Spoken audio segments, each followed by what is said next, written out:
রাধে রাধে বন্ধুরা। আজকের দিনটা ছিল বিশ্বকর্মা পুজোর দিন।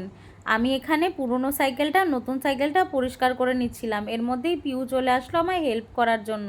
মেয়েটা অনেক হেল্প করে আমার। আর এখানে পুজো দিয়ে নিয়েছি। এরপরে যাচ্ছি তোমাদের দাদার গাড়ি পুজো দেওয়ার জন্য। ওর তো আজকে একটু খাটনি বেশি হয়ে গেছে, কারণ দুটো বড় গাড়ি, একটা বাইক সব নিজেই পরিষ্কার করেছে, দোকানে আর দিয়ে আসেনি। তাই গাড়িগুলোকে আর আমার সাইকেল দুটোকে একে একে পুজো দিয়ে নিলাম। আমাদের বাড়িতে বিশ্বকর্মা পুজো এখনও সেরকমভাবে হয়নি। তোমরা কিন্তু জানিও যে তোমাদের কার কার বাড়িতে আজকের দিনে পুজো হয়েছিল। আমার একবার ইচ্ছে রয়েছে যে বাড়িতে বিশ্বকর্মা পুজো দেওয়ার। সবার বাড়িতেই হয়, আমারও খুব ইচ্ছে করে যে ঠাকুরের আরাধনাটা বাড়িতেই করার। এরপর আমি আমার নতুন সাইকেলটাকে, পুরনো সাইকেলটাকে, সব সাইকেলকে একে একে পুজো দিয়ে নিয়েছি। ওর বাইকটাকে, লাস্টে গেলাম ওর ওই গাড়িটার কাছে যেটা ফার্স্ট কিনেছিল। দেখো আজকে সব গাড়ি ধুয়ে মুছে মানে নতুনের মতো চকচক করছে, প্রত্যেকটা বাড়িতে, একা আমাদের না। মানে অন্যান্য দিন যত হোক আর না হোক, এই দিনে সবাই ধুয়ে মুছে একদম পরিষ্কার করে রাখে গাড়িগুলোকে। এরপর সন্ধ্যাবেলায় গিয়েছিলাম আরেক জায়গার উদ্দেশ্যে। এই দেখো আমার বাবার গাড়িটা পেলেই চেপে বসে, বাবাও কিছু বলে না, ব্যাস দিয়ে দেয়।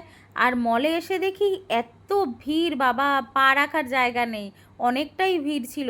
আমি ভাবছিলাম কেউ কি নর্মাল দোকান দিয়ে কিনছে না, সবাই কি মলে এসেই জামা কাপড় কিনছে। চলে এসেছিলাম বিশাল শপিং মলে।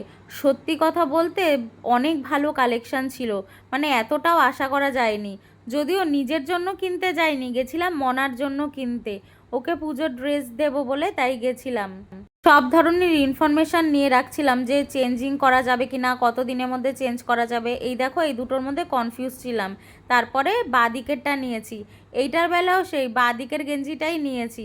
এই দুটো ড্রেস খুব পছন্দ হয়েছিল, কিন্তু এত সুন্দর সুন্দর জিনিস ছিল চারিদিকে যে আমি ঘুরে ফিরে দেখছিলাম আর কনফিউজড হয়ে যাচ্ছিলাম যে কি কি জিনিস নেব। ড্রেস কেনা হয়ে যাওয়ার পরে তোমাদের দাদা দাঁড়ালো বিলিং কাউন্টারে, আর আমি দাঁড়িয়ে দাঁড়িয়ে এক্সপ্লোর করছিলাম এইসব ড্রেসগুলোকে। তোমরাও দেখে নিতে পারো, আসলে হিউজ কালেকশান পাবে, খুবই সুন্দর সুন্দর। আর খুব বেশি দামও না কিন্তু। আনারকলি থেকে, কুর্তি থেকে, টপ শর্ট কুর্তা থেকে সবই পেয়ে যাবে। এত কিছু ভালোর মধ্যে একটা খারাপ জিনিস দেখাই, এই যে ব্ল্যাক ড্রেস পরা মেয়েটা ভীষণ অসভ্য। বিনা কারণে টোন টিটকারি কাটছিল, কোনো কারণই নেই। ওর দুই বান্ধবীরা তেমন কিছুই বলেনি, ও অসভ্যের মতো আচরণ করছিল। কোন পরিবেশে গিয়ে কী করা উচিত সেটা হয়তো জানে না, মানে এমনিই চলে এসেছে শপিং মলে। যাই হোক, চারিদিকে দেখো কত বিস্কুট, কত চানাচুর, কত কিছু রয়েছে। গ্রসারি আইটেমের দিকে আমরা চলে গেছিলাম। আর এত কিছু দেখে আমার কোনো লাভ হলো না, কারণ জাস্ট দেখার কাজ আমি দেখছি। আমার বর ওখানে ফিনাইল কিনতে দাঁড়িয়েছিল। জাস্ট ভাবো, ফিনাইল কিনতে দাঁড়িয়েছে। এইগুলো আমি জাস্ট ফোনেই দেখাচ্ছি, কিছু নেইনি। কি কিনতে বলেছিল জানো আমায়? এই যে কৌটো কিনতে বলছিল। কৌটো কে কেনে ভাই? আমি কিনিনি কৌটো। এরপরে দেখো কত সাবানের কালেকশান, মনে ছিল একটা একটা করে নিয়ে নিই, এত আনন্দ হচ্ছিল না। যাই হোক, তারপরে ড্রেস কিনে নিয়ে চলে গেলাম একদম মনার কাছে। মনার তো খুবই পছন্দ হয়েছে। ওর জন্য আনা বিরিয়ানিটা দেখো আমায় খাওয়াচ্ছে। না না, আমি নিয়ে যাইনি ওর জন্য বিরিয়ানি, ওদের বাড়িতেই ছিল।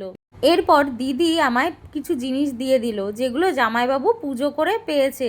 বিশ্বকর্মা পুজো দিয়ে এসেছে, তাই জন্য জামাইবাবুর পাওয়া কিছু সবজি, তেল, মশলা, ডাল সব পাঠিয়ে দিয়েছে দিদি আমায়। ওদের বাড়িতেও কিছু রেখেছে, ফল সবজি অনেক কিছু থাকে।